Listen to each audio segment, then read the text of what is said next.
ተወለደ ኢየሱስ። ሀገሩን ሲገዛ በዚያን ጊዜ ሄሮድስ በቤተልሔም ላይ ተወለደ ኢየሱስ።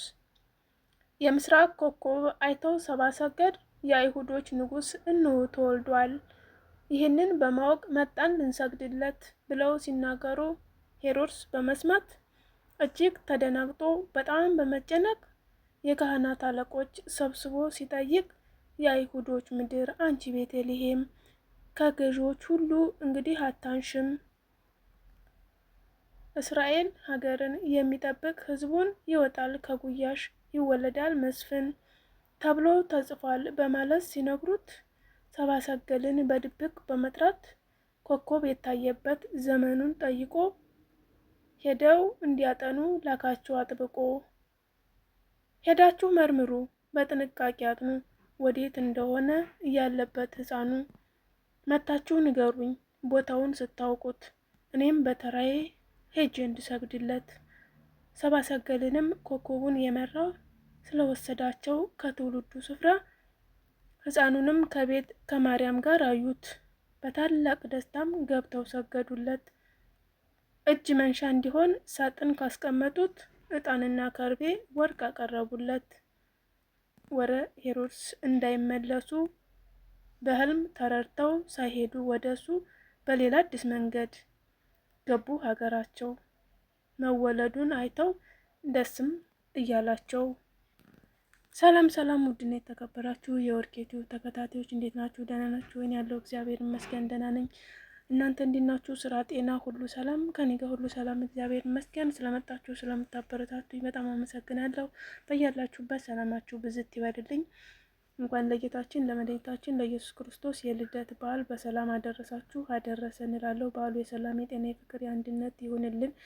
በስደት ያለነውም አገራችን ገብተን ከቤተሰብ ጋር እንድናከብር ያብቃን። መልካም በዓል ይሁንላችሁ ውዶቼ። በጣም አመሰግናለሁኝ። መልካም ጊዜ።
ተወለደ አማኑኤል ስልጣኑን ሊሽር